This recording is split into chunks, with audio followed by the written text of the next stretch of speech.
Okay, so now we can start. So welcome to today's keynote session. Speaker is Eric Budish. My pleasure to introduce him. He's a professor at Booth School of Business at the University of Chicago. And he's been at the University of Chicago now for more than 10 years. Before that, he did degrees in Amherst College and University of Oxford, and then went on to do his PhD in Harvard on market design. And Eric is a well-known figure in economics and also has a lot of people following his work in this community here. He's had notable works on high-frequency trading, for instance, worked very notably on that. So in this community, some of his work has really received a lot of interest on the combinatorial assignment problem and approximate versions of competitive equilibria. So he's very influential in that respect. His works have received a lot of awards, which I cannot list all of them, but includes the Herrnstein Dissertation Prize or the Sloan Fellowship, or like numerous best paper awards for economics conferences, or these kind of things. So he's very well known in this respect and very diverse in his research. And today he's going to talk about Bitcoin and the blockchain. And it's my pleasure. So Eric, up to you.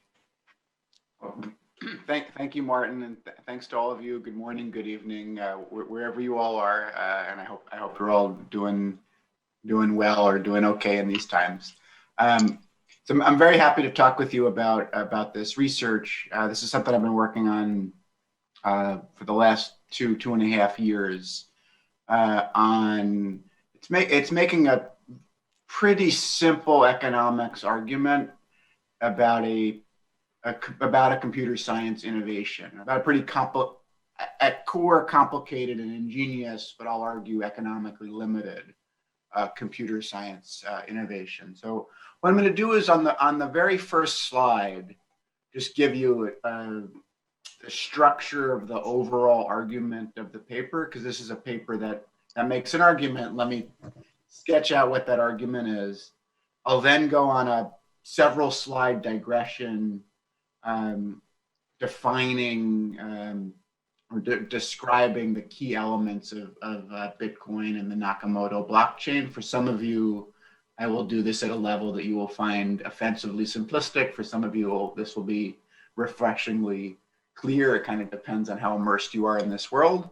And then I'll get into the heart of the economics. But again, it's pretty simple economics about some potentially confusing computer science. Okay, so what's the argument? Satoshi Nakamoto, the anonymous or pseudonymous inventor of Bitcoin, from a computer science perspective, what he or she or they innovated was a new method of trust.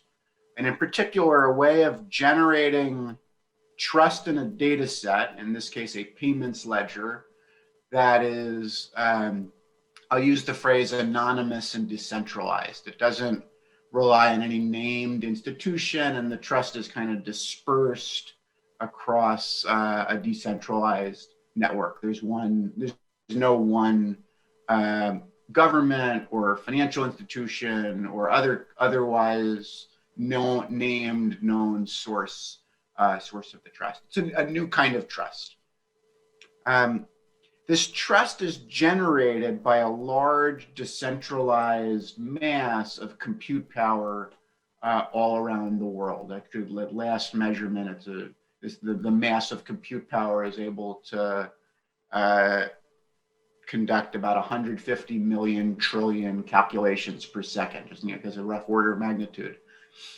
What I show is that this amount of compute power, this anonymous compute power that's generating trust in the Bitcoin data set, has to simultaneously satisfy two economic conditions. The first is a very standard zero profits condition on the amount of compute power. So it's kind of a free entry logic, traditional Econ 101, market clearing kind of condition that the miners of the Bitcoin blockchain, the maintainers of the decentralized trust, because it's anonymous and decentralized, you can keep entering, you can keep adding more and more compute power. That places a zero profits condition on the amount of compute power that'll be devoted to maintaining Bitcoin and its blockchain. The second condition, also appreciated but never linked with the first, is that the amount of compute power has to satisfy an incentive compatibility condition. In particular, it has to be enough to deter what's known as a majority attack, or a 51% attack on the Bitcoin blockchain. So on the one hand, the amount of compute power you get is going to be based on how much you pay for that compute power. And that's what equation 1 says. And what equation 2 says, and the amount of compute power you get better be big enough to deter attacks on the system. Together, these two equations, and they're pretty simple, zero profits and incentive compatibility, imply a third equation that's pretty damning.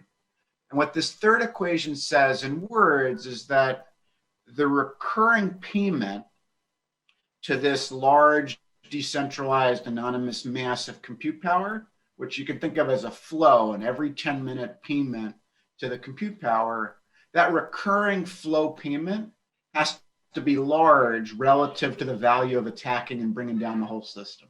So the flow payment every 10 minutes has to be large relative to the one-off or stock benefits of attacking the blockchain. And this is just very expensive. This is not a proof that there's no possible use case of this system, but this is really an expensive form of trust. And I'll use some numerical calculations to give you a sense of the way in which I think of it, which is it's like a large implicit tax of actual use cases of Bitcoin and its blockchain.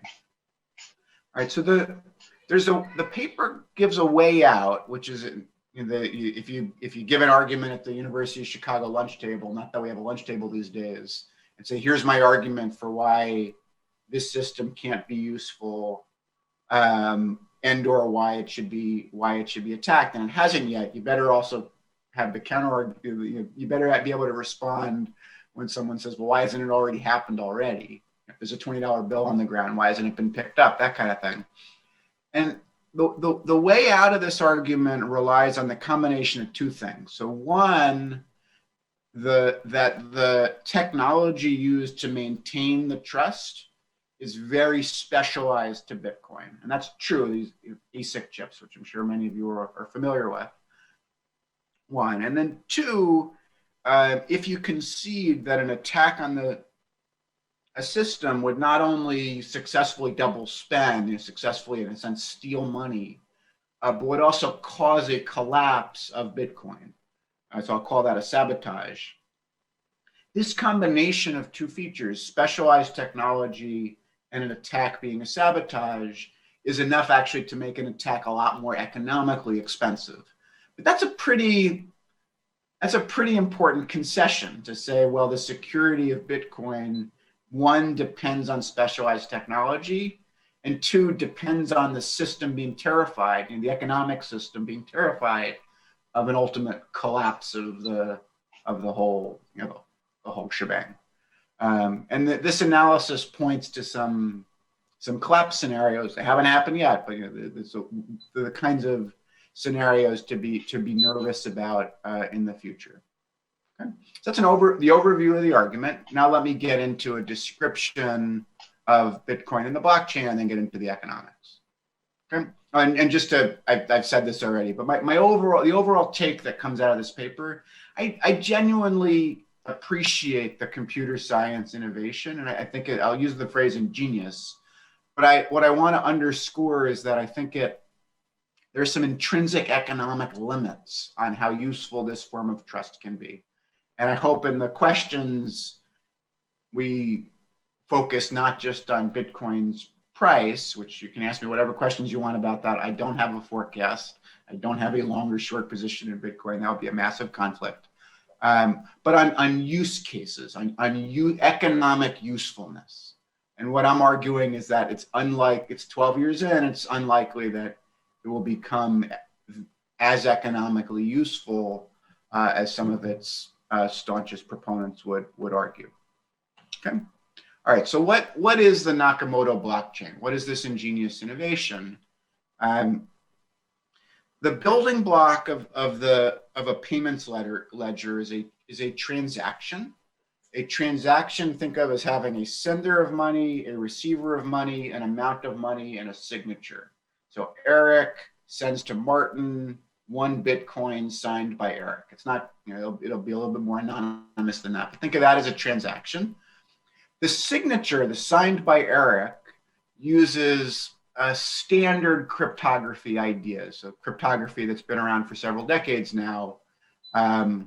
Think of it as like basically like a form of public-private key cryptography that proves the sender's identity and also encodes the transaction details. So once a transaction has been signed that Eric has sent 1 Bitcoin to Martin, the recipient Martin and the amount 1 Bitcoin can't be altered without redoing the cryptographic proof.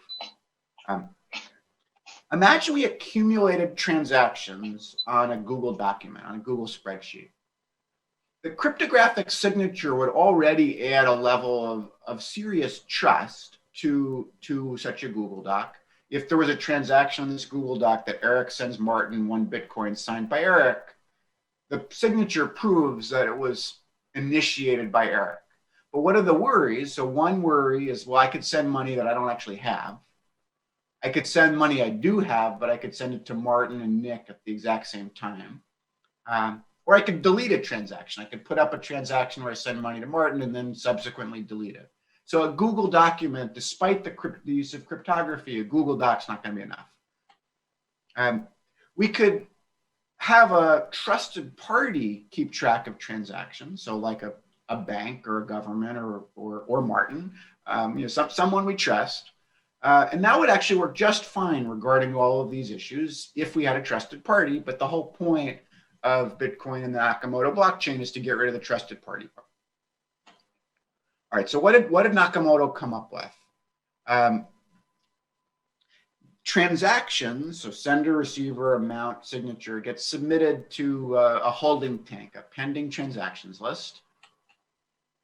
And then this large, anonymous, massive compute power, what's commonly called miners, and the 150 million trillion computations a second that I alluded to earlier, competes for the right to bring transactions from the pending holding tank Google Doc kind of thing to an official record of transactions. And they bring transactions into the quote unquote official record in blocks. Each block chains to the previous block. That's where the phrase blockchain comes from. For a transaction to be valid, it's got to, first of all, be properly cryptographically signed. It's got to be funded given the previous history. So given everything that's happened in all previous blocks of transactions and not contradict other transactions in this block. So properly signed is kind of the traditional cryptography. Funded given previous blocks deals with the issue that I could send Martin money I don't have, and not contradicting other transactions in this block overcomes me sending money to Martin and Nick at the same time, that kind of thing. Okay, so what is this computational tournament? At core, this is a brute force search for a lucky random number. A lucky hash is the phrase I'll use. This lucky hash is a function of all of the transactions in the block of transactions you're trying to add and the previous block you're chaining to. And you're looking for a pseudo-random string of numbers and letters that, when chucked into a hash function, spits out an answer with a lot of leading zeros. So it's really just a search for a computational needle in a haystack. And it's called proof of work. It's hard to find, but easy to check. The miner who finds this lucky hash reports their new block of transactions. The other miners can check the validity of the transactions quickly. That's a fast check. Finding the lucky random number is hard. Checking that you have indeed found one is fast. And then start working on the next one. And the winner earns a reward paid in Bitcoin. This is called the block reward. It's 6.25 Bitcoins per block. Think of it as about $100,000. That's fluctuated over time, but real money for mining the block. Okay, here's just a visual in case it's helpful. There's a bunch of transactions. There's some computational details of a block, including a timestamp and a compression of the transactions. The key is just each block hashes to the previous one, and they all kind of attach. And if you change any one data point anywhere in this whole chain, it's going to change the cryptographic proof of subsequent elements of the chain. Okay, so let me now read to you from the Nakamoto Abstract what this elaborate computational tournament has accomplished. Why go through all this? The first thing I want to say is the following. The network timestamps transactions by hashing them into an ongoing chain of hash-based proof of work, forming a record that cannot be changed without redoing the proof of work. So at some basic level, what this has invented is a method of timestamping. So if I have received money in the past and send money to you in the future, we can keep track of the sequence of stuff. So at some level, this is a timestamping method. If you had perfect trusted timestamping, you wouldn't need this. You could use the Google Doc. This longest chain of transactions is proof of the sequence of events witnessed, and also proof that it came from a large pool of computer power. So if there's a long chain and a shorter chain where length is measured by the amount of computational work that went into generating it, the longer chain is proof that more work went into it. And Nakamoto proposes that the longest chain is the official record. It's kind of a consensus equilibrium idea. And then he says, as long as a majority of computer power is controlled by nodes that's not cooperating to attack the network, they'll generate the longest chain and outpace attackers. So if the majority of us are honest and are looking for the lucky random number, I get lucky this time, add a block. Martin gets lucky next time, adds a block. Nick gets lucky the time after that, adds a block. It all keeps accumulating. And there's a few rogue actors, but they don't have a lot of compute power. They're not going to be able to generate a longer alternative chain that's a credible alternative history of what happened, because we have more compute power. But it says in the abstract that you need a majority of the compute power to be honest for the system to work. This is not some elaborate thing I found. This is in the abstract of Nakamoto. All right, so what Nakamoto's generated is anonymous, decentralized trust in a data set, but it's vulnerable to a majority attack. It relies on the majority of the compute power being honest. So now let's do some economics on this with one fun digression, which is that the phrase blockchain has really since the Bitcoin craze reached its first frenzy in 2017, the phrase blockchain has become more widely used than the Nakamoto anonymous decentralized trust idea.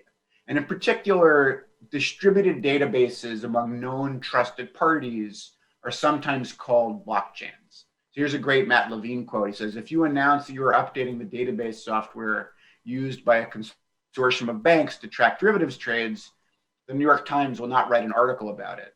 If you say that you are blockchaining the blockchain software used by a blockchain of blockchains to blockchains, the New York Times will blockchain a blockchain about it.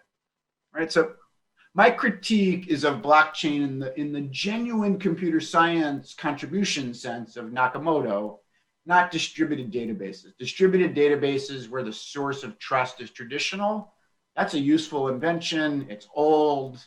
I have nothing interesting to say about that notion of blockchain. Okay, so now let's get into the argument. The first part of it's going to be a 3-equation critique that I previewed on the intro slide. All right, so let's think about the miners, the maintainers of the Bitcoin data set as engaging in an economic competition for a reward. The reward I'm going to denote by P block, just the price, the payment if you successfully mine a block. That's again the $100,000 or so. Let's assume it's exogenous for now, and we'll place some constraints on it below. Let little c be the per block cost of, I'll call it 1 unit of computational power. So what I mean by this is a unit of computational power costs, you got to use capital and you got to use electricity. If you want to put a cost of capital, you could think of there's a capital cost and a rental cost of the capital. There's a variable cost of the electricity. Chuck this all together into little c. This is the per block cost of 1 unit of computational power. Let's assume for now that the capital is something you can rent. Okay, that's not going to be true. That's again, I think that's where the core of Bitcoin security actually comes from at present. But let's assume for now that the capital is something that's repurposable. So it's something you can treat the cost of computational power as this rental cost of capital. Okay, we'll come back to that later. If there are n units of computational power, each of the n units has a 1/n chance of winning the prize, of winning the $100,000. So what a unit can mean, it could mean like literally one hash. Right now it's 150 million trillion hashes per second. Think of a unit however you like. It could be a million hashes, whatever you want. What free entry means, if miners are honest, is something like the following equation, where there's n star units of computational power. It costs C per unit. Each of those n star units has a 1/n chance of winning P block. So the total cost of the compute power, n star C, equals the total benefits of the compute power, P block. Or 1 unit of compute power at cost C gives you a 1/n chance of winning P block. So free entry equilibrium is just zero profits. Each unit of compute power is its costs equal its benefits. I don't swear by this. If you told me that the marginal miner was making some profit at the moment, I would believe that, because there's maybe it's hard to get the rental cost of capital right. But this gives you a sense of, if you pay $100,000 per block, you're going to get about $100,000 worth of economic resources devoted to mining the block. If you pay $1 million per block, you're going to get more. If you pay $10,000 per block, you're going to get less. That's what this equation says. And this equation is not new to my paper. It's pretty widely known. All right, now let's talk about majority attack. As I mentioned, it's in the abstract of Nakamoto that blockchain is vulnerable to majority attack. This is that quote from the abstract. Bitcoin security model relies on no single coalition controlling half the mining power. So let's put some economics around that. So what's the cost of a majority? Well, if I'm an outside attacker, a majority costs n star times C plus a little bit extra, plus an epsilon. So right, if there's n star C of honest compute power, and I want to have more than that, it's going to cost me n star times C plus a little bit extra. I'll think about inside attackers a little bit in the paper. That would cost half as much. Or outside attackers with super majorities. I'll denote the size of the super majority by A. So if A is 2, for example, I have a 2/3 majority, and that costs me more. If you have $100,000 per 10 minutes, I got to have $200,000 per 10 minutes to have a 2/3 majority. Okay, it costs commensurately more per unit time. Let's say the attack is worth capital V. I'll discuss this more in a few slides. And then let's say the attack takes T time and expectation. And then to be conservative, I'm going to refund the attacker with just T block rewards. And that's conservative because let's say an attack takes an hour, 6 blocks worth of time based on honest mining, but the attacker has twice as much compute power as the honest miners. The attacker would actually, in expectation, mine 12 blocks in that time. but I'm going to give him 6 block rewards just to in this iteration of the math. This is something I've been thinking about in a revision of the paper, whether there's a slightly clearer way to do this. Hey, but the attacker takes A time, and A attacker T time. They earn T block rewards. So that yields a cost net of the block rewards. They make some block rewards. So they incur some cost. They recover some rewards. And we can use equation 1 to link this thing, the N star C, to this thing, the P block. Okay. And then I'm going to define alpha as a constant that's like my net, that describes my net cost in units of N star C. So my net cost in units of $100,000 per 10 minutes. And then that gives you an equation that the cost net of block rewards, that cost better be larger than the benefit of attacking the thing, or else the thing's going to get attacked. So N star C times alpha, where again, alpha is this just how long does it, what's the net cost of the attack, net of the block rewards they get back. That's better be bigger than the attack. Okay. All right, so what's the problem? Together, these two equations, you can link them because they both have N star C in them. What they say is that P block, their block reward, it better be large relative to V attack with a constant term thrown in, this alpha, which is the net cost of the attack. And I'll simulate that in a few slides and show you it's actually pretty small. And my method's conservative, so it's small under a conservative method. So in words, what this says is the equilibrium per block payment to miners has to be large relative to the one-off benefits of attacking it. So if you're paying $100,000 per 10 minutes and an attack takes an hour, even if you don't get any block rewards back, the attack better be worth less than $600,000. Right? That's sort of what this was saying. And then the alpha is trying to net the block rewards out of that. Okay, so the flow payment to miners has to be large relative to the stock value of attacking the system. All right. This is just a very expensive form of trust. And the reason it's so expensive is that it's memoryless. The system's only as trustworthy as the amount of compute power in this 10 minutes. So every 10 minutes, you got to repay for the trust. It's memoryless. So what are the usual alternatives? So some form of relationship where I have a long-standing relationship with another company or with a brand. And that gives me more trust than the 10-minute advertising budget of Starbucks.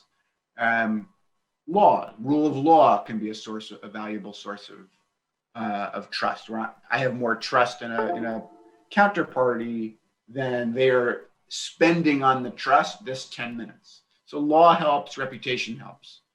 From a computer science perspective, what's scary about this equation is the linearity of it.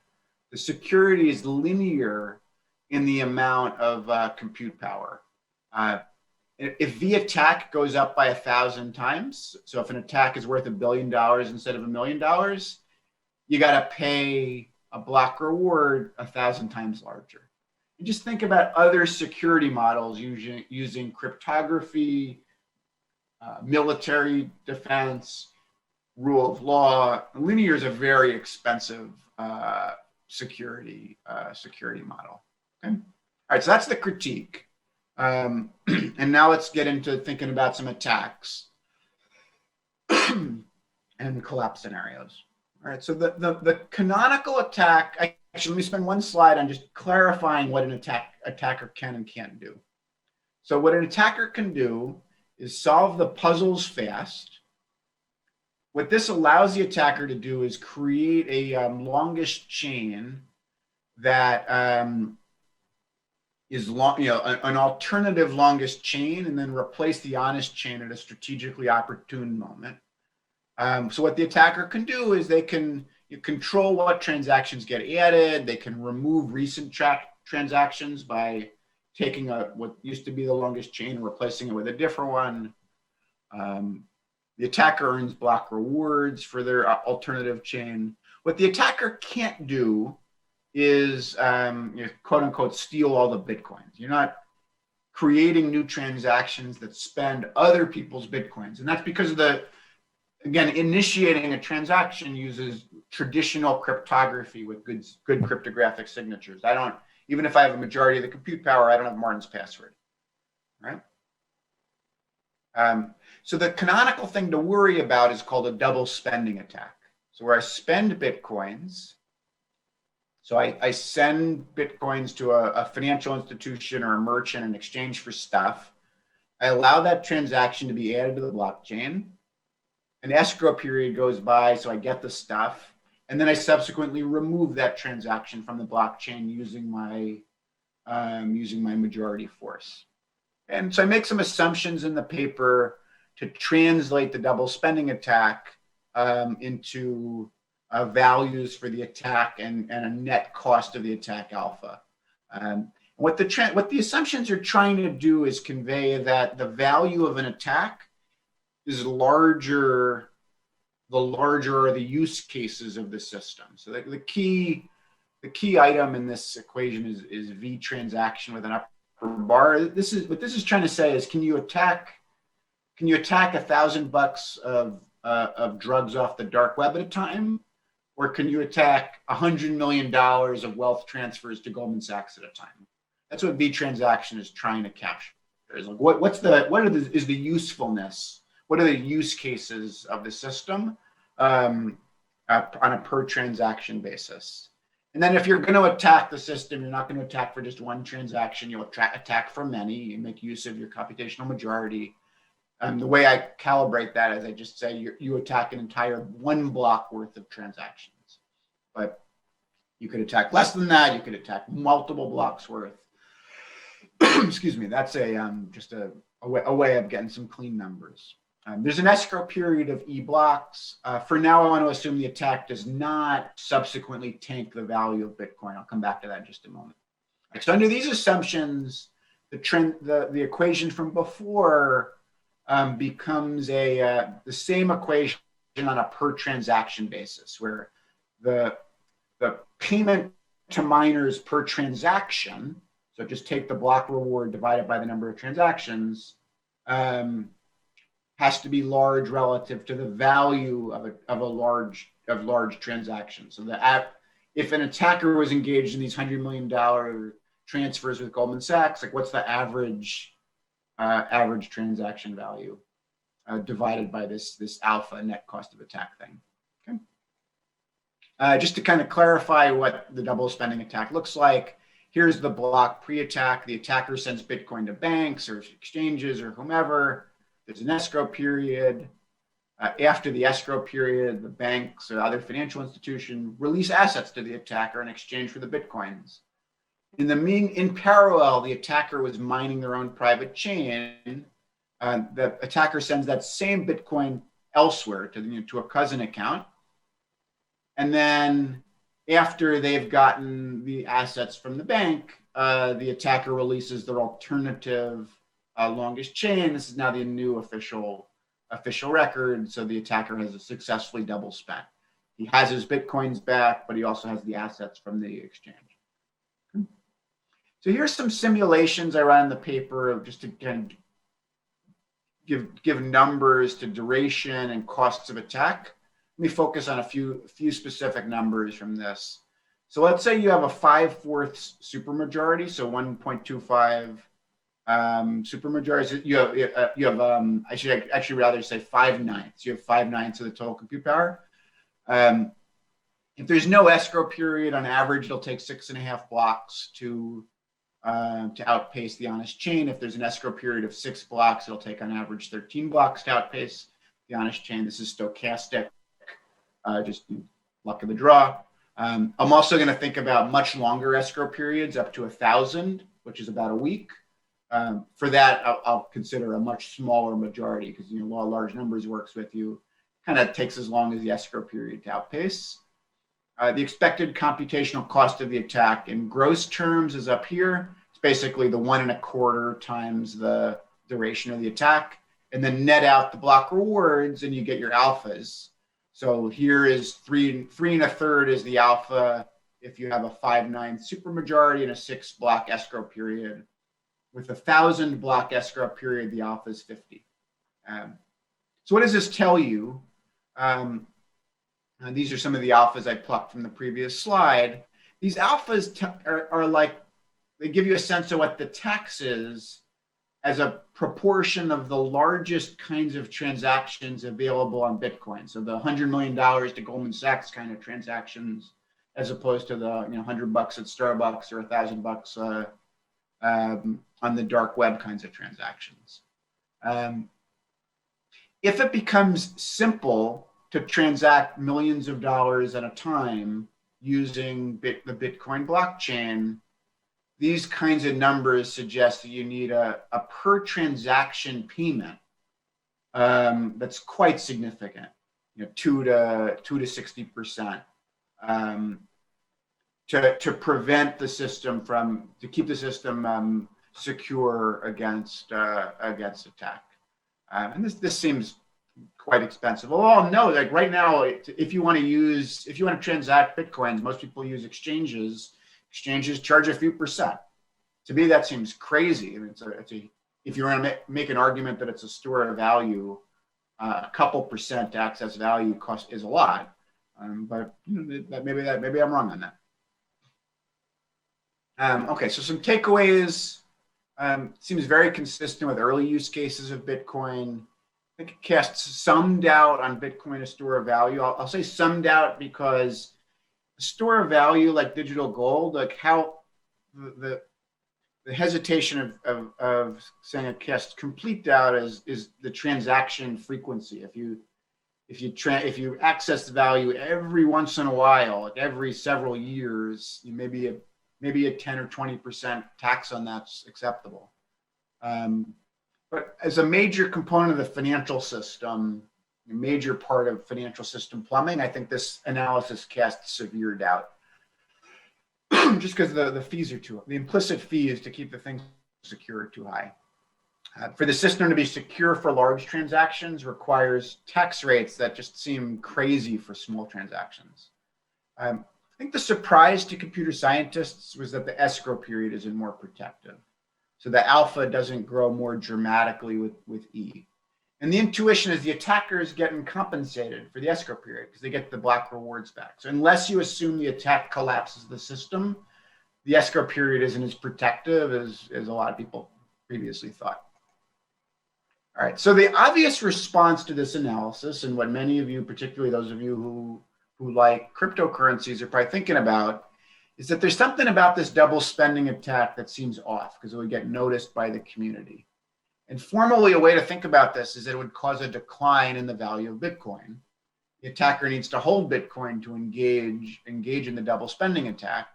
The Bitcoin wiki dismisses majority attack as not a problem for this reason. Like, if I attack the thing, others will notice, that will reduce the value of Bitcoin, so I'm not going to bother to attack. It's very loose reasoning, but it's reasoning. You can put this into math. I'll do this in two ways. So first you can say, well, suppose my attack causes Bitcoin's value to decline by a proportion. I'll call it delta attack. This increases the cost of attacking the thing because I got to hold Bitcoins to attack. If delta attack is large enough, then I'm not going to double spend. But this is kind of a pick your poison argument because you have to concede the possibility that an attack would work and would cause the value of Bitcoin to collapse. So you now have to be worried about an attacker that's motivated by that as opposed to motivated by double spending. So you have to accept, this is what I call pick your poison, either a high implicit tax rate or the risk of the system collapsing. So let me go into what I think is the current way out of this argument,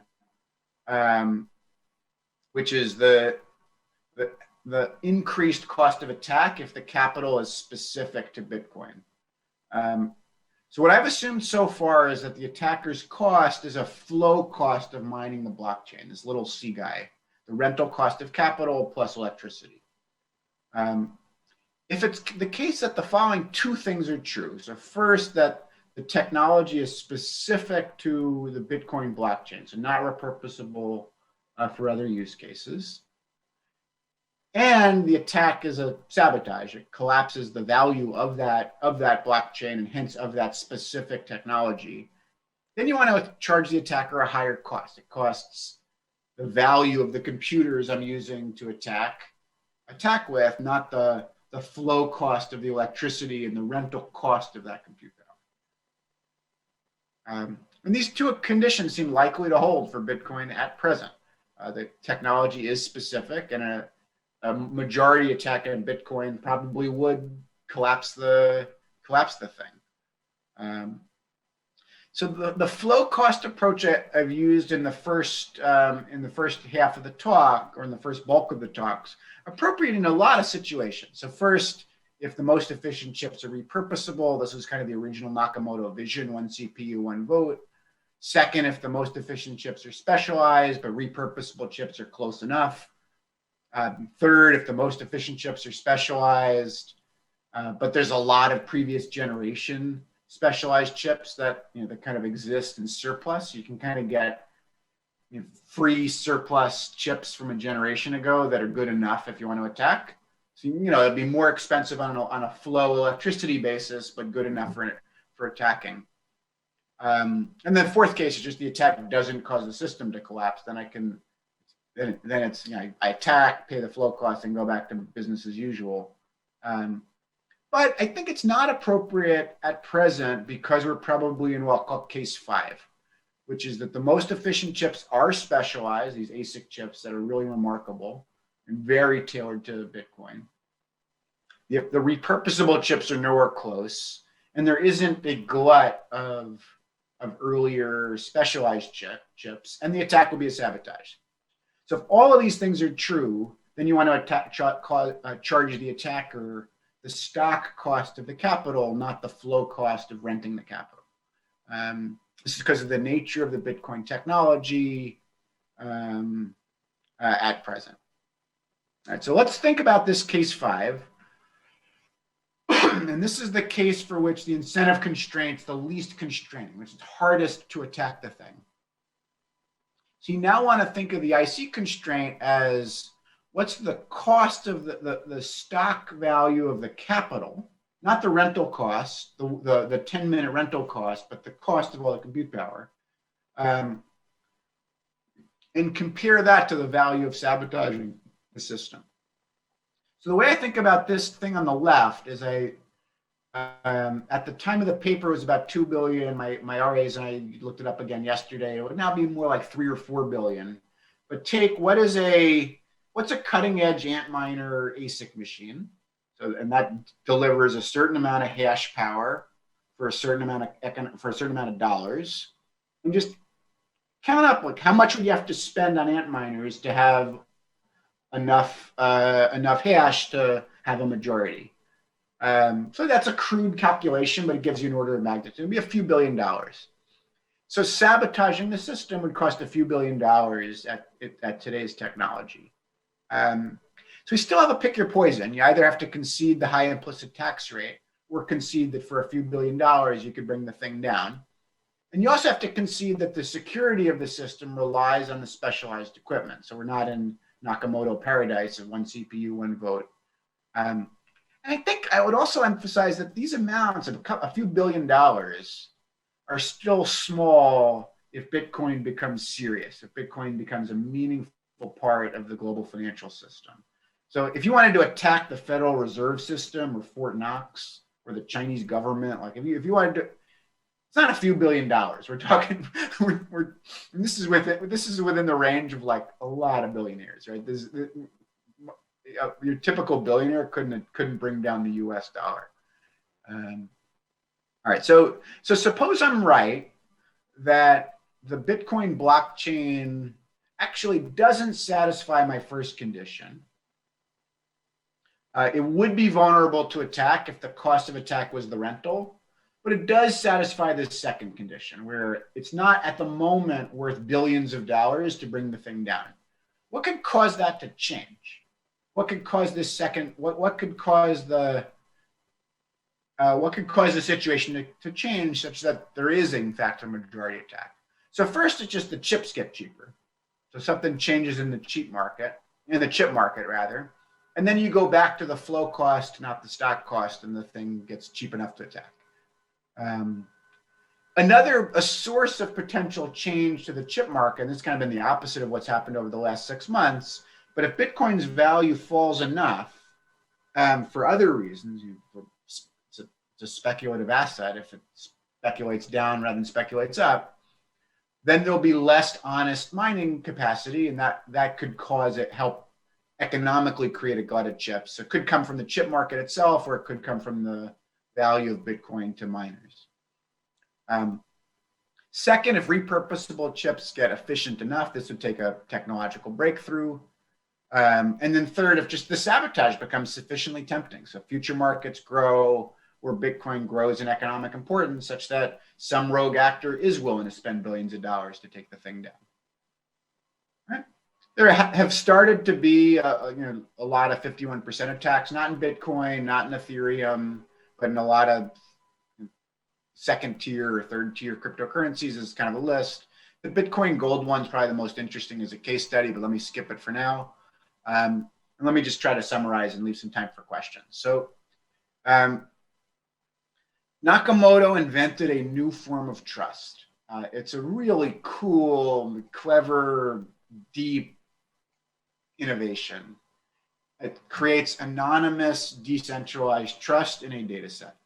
And my economic conclusion is that it can be ingenious while simultaneously being really expensive.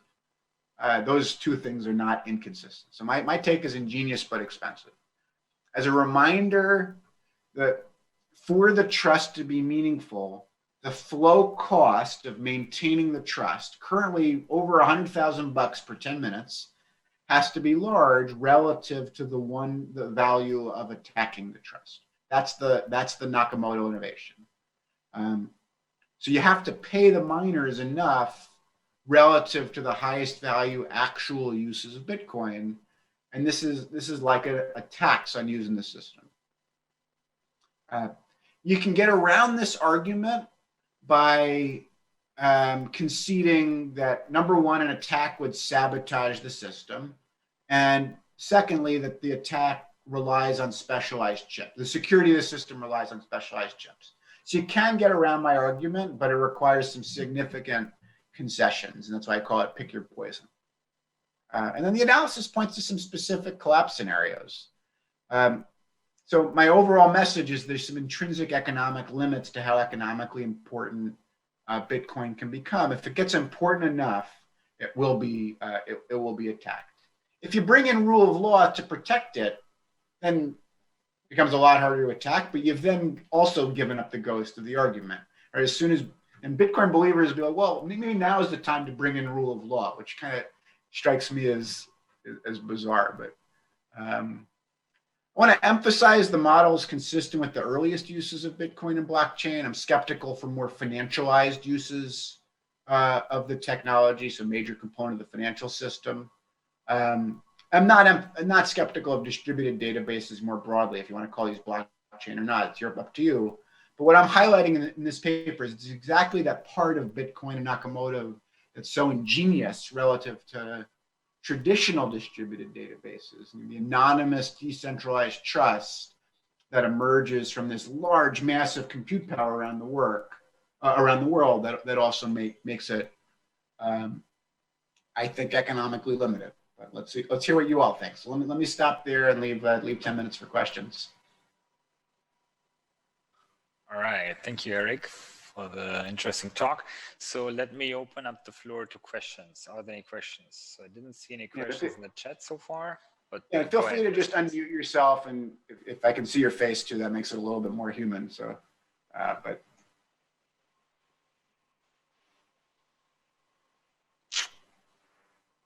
No pressing questions.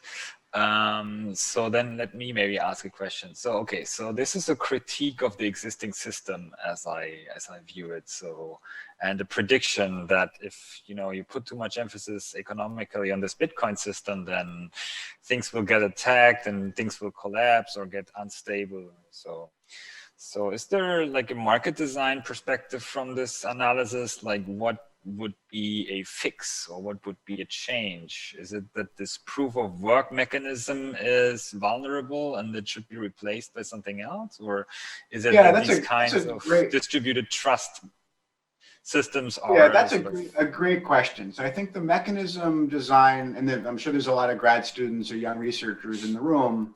So let me pose what I think is the mechanism design question. And I was actually at a computer science conference maybe a year and a half ago, the EC conference in 2019. And I gave a keynote on my high frequency trading stuff, which Martin said nice things about. Thank you for that. And Vitalik Buterin gave a keynote on Ethereum. That was fun. And he posed this, I'm basically going to parrot what he said, the way he posed the question to the audience, maybe with a little bit of my own economics rephrasing. But I think the question is, what is the most economically efficient way to generate anonymous, decentralized trust? So if you want anonymity and you want decentralized, proof of work achieves that, but it's really expensive. Is there some alternative? So and it should be more clear. Proof of work with the longest chain consensus, if you want to call it equilibrium or norm or custom, whatever you want to call it. That's a way of generating the anonymous decentralized trust, but it's expensive. So is there some alternative way of generating a consensus that is less economically expensive? And there's ways of formalizing the question of like, well, what does a consensus system have to accomplish? And it's got to be live or liveness, whatever the right phrase you want to use is. It's got to be robust. It's got to not have contradictions. So there's ways of formalizing the question, but as a high level question, I think that's an open one, and I think it's just in need of a breakthrough. I think it's possible that there will be. So let me give you 3 possibilities for where we'll be intellectually 5 or 10 years from now. One possibility is that someone will come up with an alternative consensus protocol that's anonymous and decentralized, or close enough to being anonymous and decentralized for practice. You often in mechanism design, you make small compromises that turn out to get you a lot of leeway. It's like with my course allocation stuff. And that is a lot cheaper to maintain. So a lot of the interest in proof of stake, I think, kind of comes from that instinct. And there's been a lot of work on that. I can confess it's not like I've fully digested every last nook and cranny of the proof of stake debate. So, but it seems like that's one possibility for where this could settle in some number of years, is that we have a proof of work was a great V1. We now have V2 that's better, cheaper, accomplishes or approximately accomplishes a lot of the Nakamoto goals, but a lot more economically efficiently, also environmentally efficiently. That's possibility 1. Possibility 2 is someone comes up with an impossibility theorem and says, actually, if you want anonymous and decentralized with some reasonable notion of what those things mean, it's got to be like proof of work's the only way to do it, and it's expensive. So a convincing version of that impossibility theorem is another way this could go. And then the third way it could go is we're still kind of in purgatory, wait and see. So, but I think it's a good, the question Martin asked, if I were a grad student excited about this area, that's kind of the way I would attack it. And it's kind of very naturally intersection of economics and computer science. I mean, proof of work is also, like I've heard a couple of talks on Bitcoin and blockchain, and a comment that people always have on the system is that, it seems extremely wasteful, right? So people are wasting energy and work on finding these these hashes, right? And so it's just like so much energy is burned on the way to maintain these databases. I mean, it's not necessarily an economic reason, but it's also maybe in terms of energy and in terms of environment and so on. It's a lot of work that's being put out of the window by this competition for these hashes. Yeah, so it's amazing. I've seen estimates that it's about 0.5% of global energy use, which is 1/200th of all global energy use is Bitcoin. That's kind of nuts. And if you kind of think in the language of my paper, it shows you the sense in which $100,000 per 10 minutes is both large and small. On the one hand, $100,000 per 10 minutes is trivial as a cost of attacking the financial system. And on the other hand, $100,000 per 10 minutes is 0.5% of all global electricity use. It's both things. It's just it's this new interesting thing, and I'm still predicting it won't be economically useful, except for possibly some really expensive use cases. It's like use by criminals or for other dark market purposes seems totally consistent with my paper, because you're willing to pay a lot to be in the dark. The store of value thing, I'm a little bit more skeptical of, especially with the volatility of the asset. But like, how is that a store of value? But yeah, we'll see. I've been wrong before. Nick says he has a question. Nick, go ahead. Oh, hi, Eric. Yeah, very interesting talk. So I know that there are like a lot of attempts to create other systems. So like in China, actually, I saw some, incubators that try to use some kind of other methods, like, proof of memory, for example, that wouldn't be as wasteful as like proof of work. So do you think like if there is some kind of resource that is not burned, but like has some meaning, like memory, it would help this kind of the security of the system? Yeah, great question. And the answer is it would help the environment, but not the security of the system. It's kind of my initial answer to that. So let's kind of think through those equations, where the first equation says, how much do you get? What's your N? So whether it's stake or memory or potato chips or whatever you wanted to, whatever your N is, that's the equation one, and that's going to be dictated by how much you're paying stake, or how much you're paying memory, or how much you're paying carrots, whatever it is you're paying. And then equation two is, well, you better pay a lot, or else someone's going to be able to attack it with a majority. So if it's anonymous, you can enter an attack. If you want to give up an anonymity and say, actually, Nick and Martin say what the consensus is, I can't attack, because no matter what I pay, I can't become Nick. But now I'm trusting you. But as soon as it's something anonymous, I can bring more memory to the system, or bring more stake to the system. There's an opportunity cost of memory, or an opportunity cost of stake, or otherwise you're going to have infinite of it, seeking the $100,000 per 10 minutes. So you kind of get the same basic critique without the environmental harm. So I see the environmental case for proof of stake as separate from the potential response to my paper. The the environmental thing is important, but the potential response to my paper would be if there's some alternative protocol that is intrinsically cheaper from a security perspective.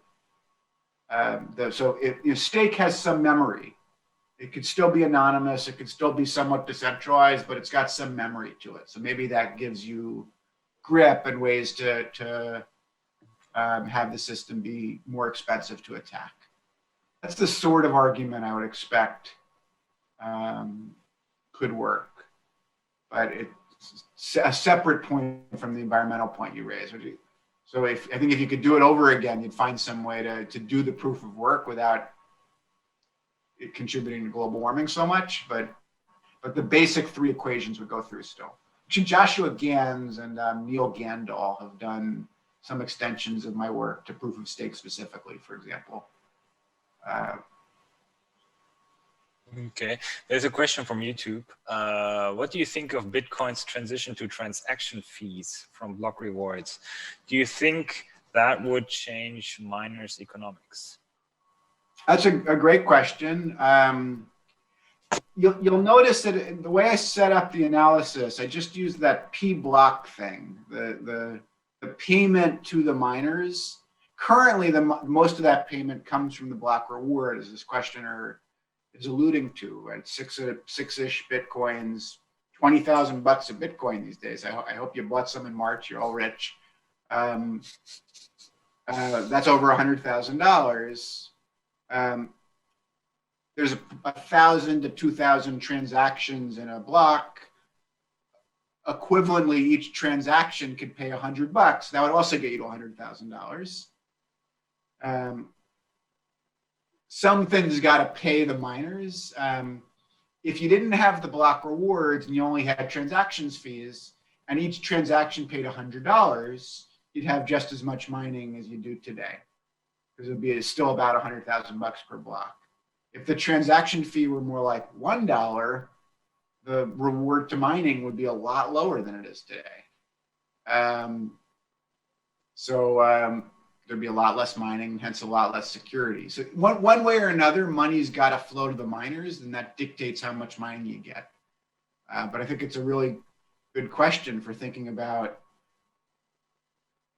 in the future, as the block reward gets smaller, the money's got to come from somewhere to fund the trust, and it'll have to come out of transaction fees.